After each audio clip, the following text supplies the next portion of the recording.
So today, let's try out the French defense for today. So we have the move e6 and we'll go the pawn to d5. Okay, knight to c3. So we have a couple of different options. We can play knight f6, we can go bishop to b4. Let's go knight f6, e5, knight d7,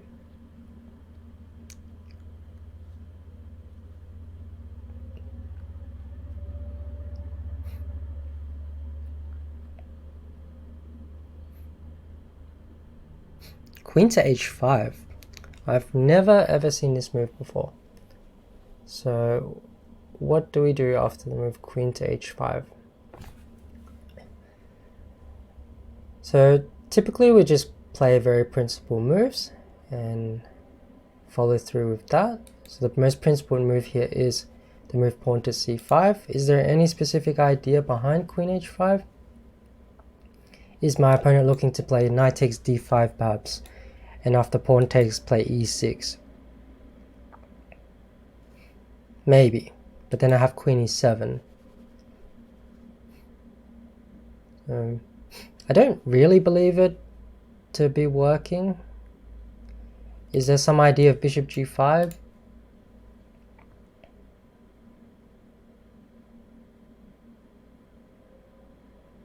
I don't really want to kick the queen away just yet, if I can help it.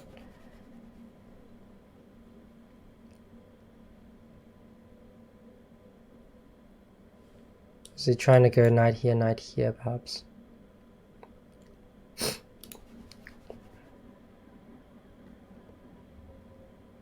There's also the idea of knight c6, attacking the pawn right away, and then playing my knight to b4, but I feel like he's just going to play bishop e3. Okay, I don't know what he's up to, so let's just play c5 and see what happens. Let him show his idea.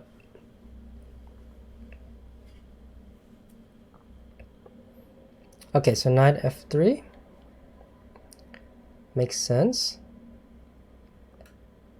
So if I take the pawn,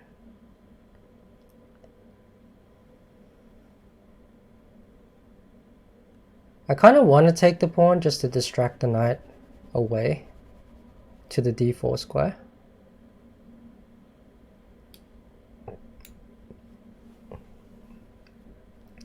This way the knight won't end up going to like g5 or anything like that.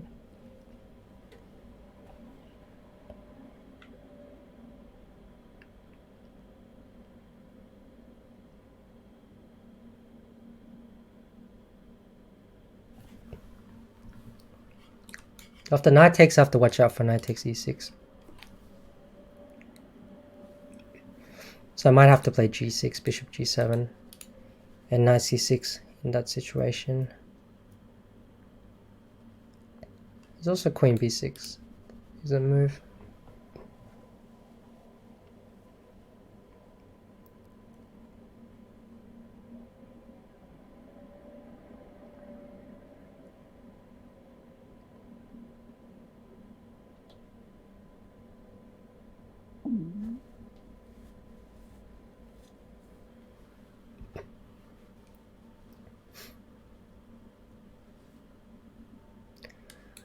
Can I play knight b5? Is also an option. And I suppose he's also thinking about whether he can capture here. It's another option. But I think I always have queen e7 in those positions after e6. So yeah, knight takes. So I can't play knight c6. Knight takes e6 is a real threat. So I think now I should play g6. Force the queen back to e2, bishop g7.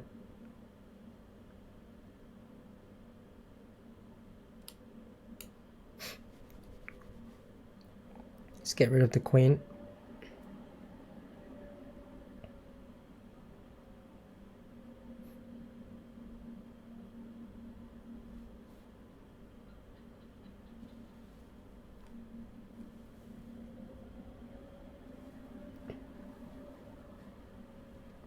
After queen e2, question is, do we play bishop g7 or do we play knight c6?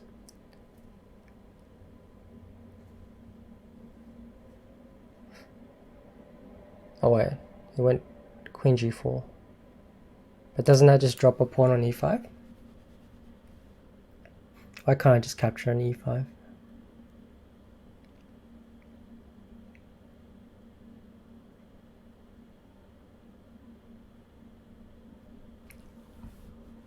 I don't see the idea. Takes is the check. Can always block the check with the bishop. Knight takes, queen e7 again at the end. Not really seeing it. Is his idea to sacrifice, go queen g3, bishop here, bishop f4? But then I have a knight c6 is a move. Then I can castle with my king.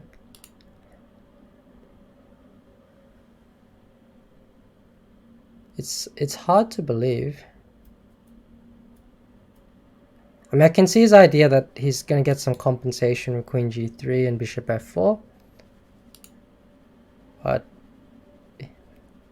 it's a very strong central pawn on e5. So the best way to refute a sacrifice is just to capture it. So we'll capture the pawn, see what happens. So I'm expecting queen g3.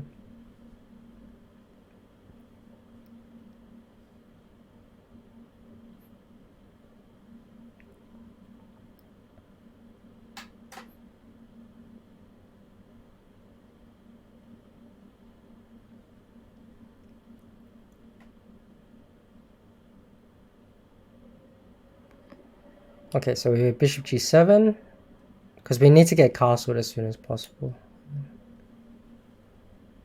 This is definitely important.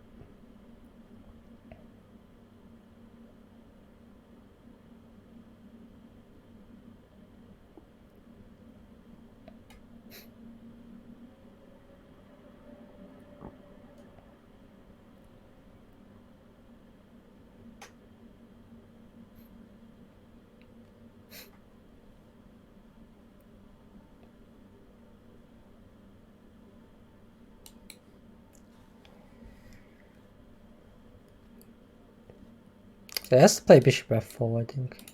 It's the only move which keeps the pressure going.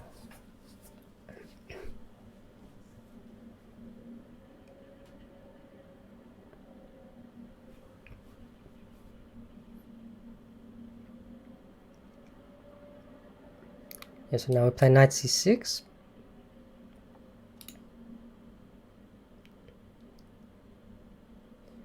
Yeah, I think knight c6. If knight takes, should be fine. Like, none of these knight b5s really work, so just castle. Bishop c7, bishop d6. Probably is fine for black as well.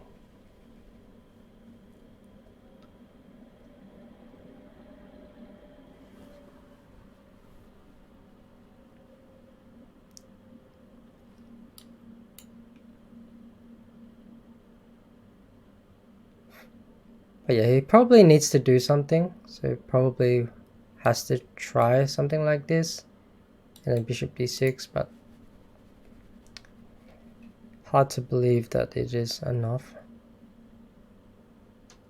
Unless the knight can get into the game somehow. Even then, like, if the knight gets a check, we can always play king f8.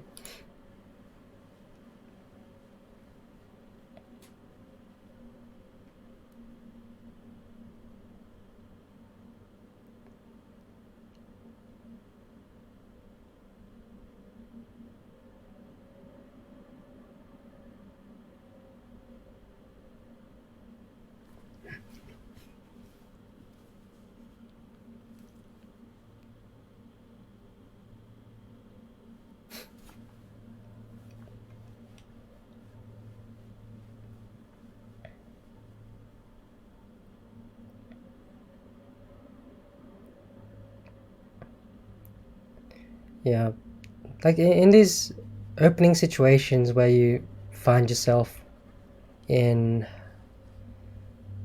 unfamiliar territory, that's where you want to spend a little bit of time just to make sure you don't go completely wrong from the opening. But if you play sensible moves and don't try to overcomplicate things too much, then it should be okay. Like, we gained a lot of our time later in the middle game anyway.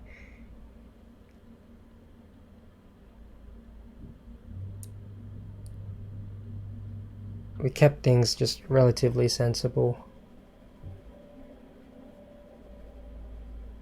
As soon as we can consolidate castle, or even if we can get an e5 next move, I think black should be close to winning.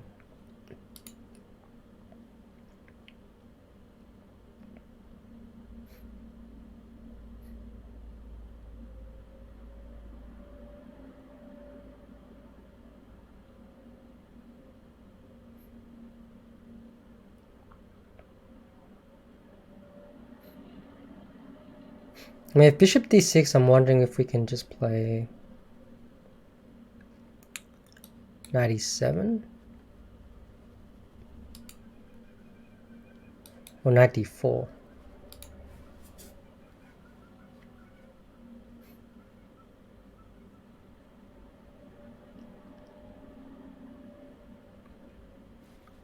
Okay, bishop c7. That's sort of expected. I'm expecting the knight to sort of hover into this square.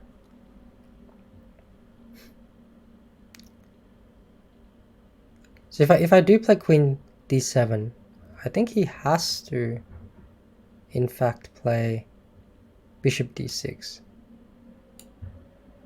So if he doesn't play bishop d6 here, then black gets castled and it's just better.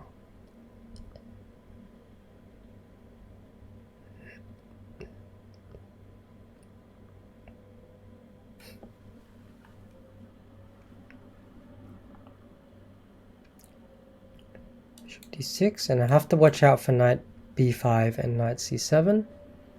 If I play a6, I do have to watch out for the knight jumping into a4 as well.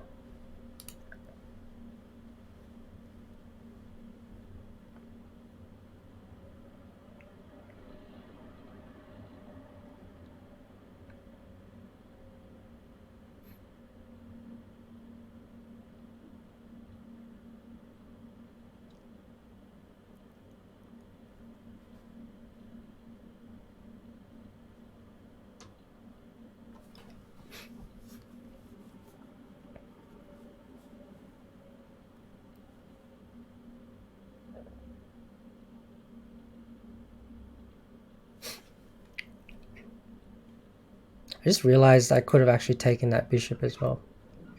But after queen takes bishop e5, try to trap the queen, exchange some pieces. But then he has to move knight to b5. And if I capture the queen, he forks and wins my rook. So it doesn't actually work. But something I probably should have considered there. Okay, castles. But this does allow me to castle, and I think it should be fairly comfortable for me once I get castled. I do have like these awkward pieces still, but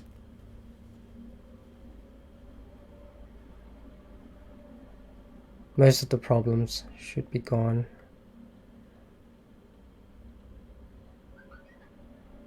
So yeah, I can chase that bishop with the move pawn to a6. Does he have to move knight to a4 there? Perhaps he does. If I take it, he goes knight to b6. Queen moves away, takes the rook. Perhaps a little bit more complicated than I would like. Is there anything else? So move pawn to e5 perhaps. And it just takes here.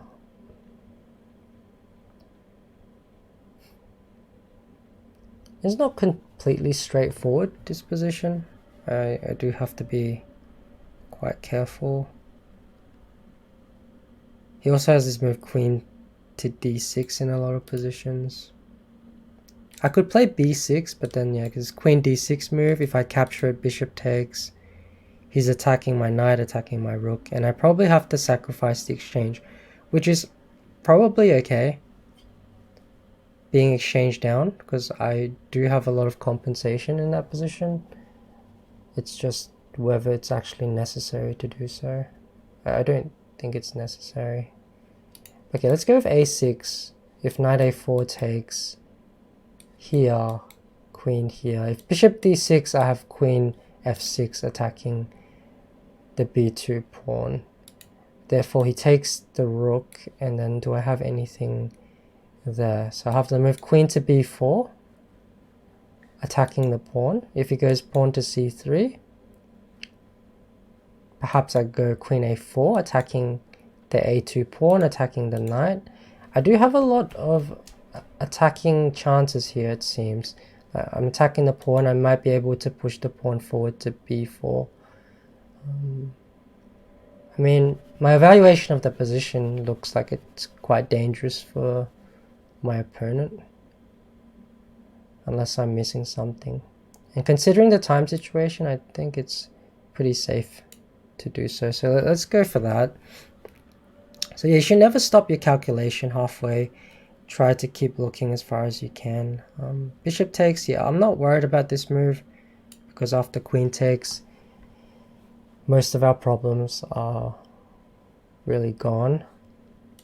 Now we just have an attack to follow with b5, bishop b7, rook c8.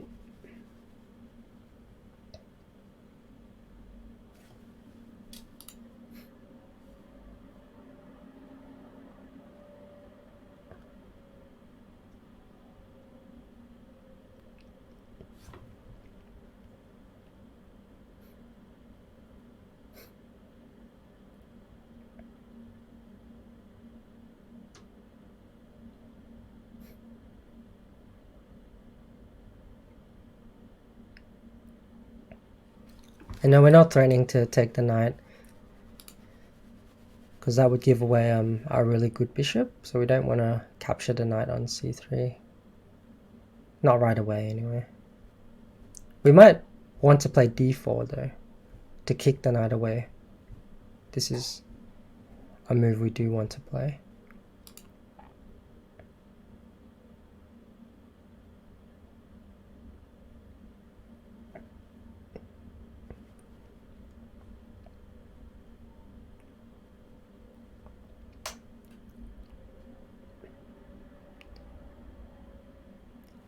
So yeah, our opponent's going for the counterplay on the king side with this move pawn to h4. So pawn to h5 is coming.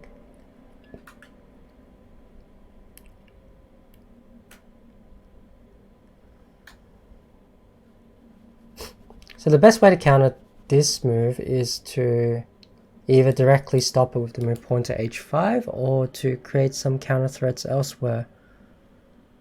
So I'm thinking of pawn to d4, but then after the move knight here, I want to play e5.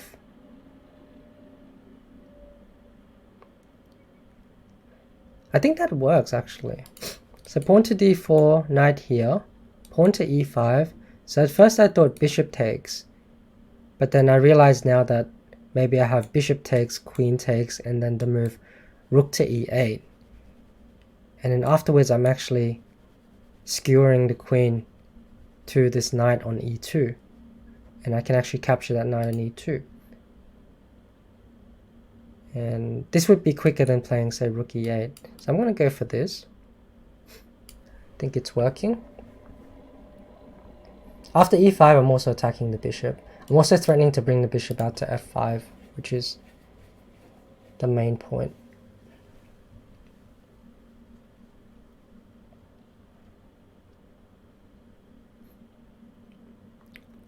So yeah, again, the best way to counter a flank attack like this is to look for opportunities in the center of the board.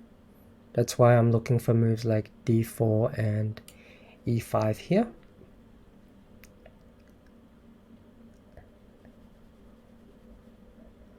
So it just so happens that I think e5 is working tactically, unless we have missed some tactic here.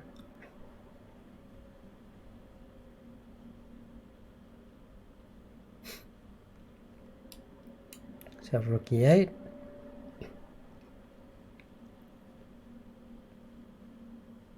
And we'll just capture the knight. And then we bring the bishop to f5, threaten rook c2.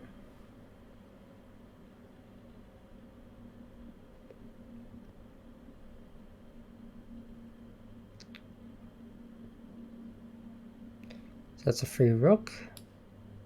Take that. Just double rooks.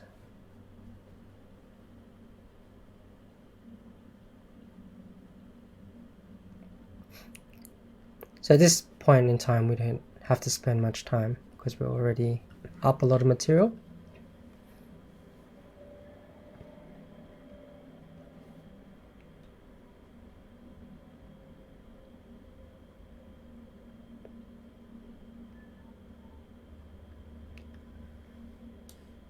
So that attacks the rook. We can also trade rooks as well. Let's just go for this one. Just attacks the rook with tempo. So rook goes across. So the only counter play is this h-pawn, so I'm just going to take the h-pawn. So there's no counter play left.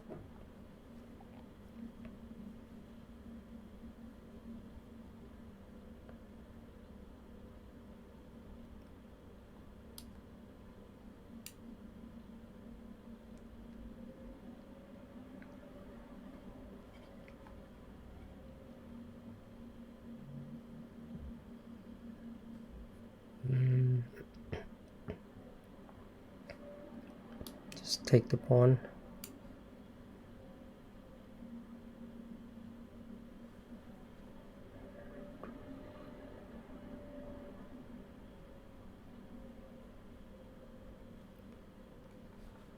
Okay. Yeah, so again, we got this opening which I've not really seen before. It doesn't seem to be scoring that well for white though. So yeah, we'll just play principal moves. So c5.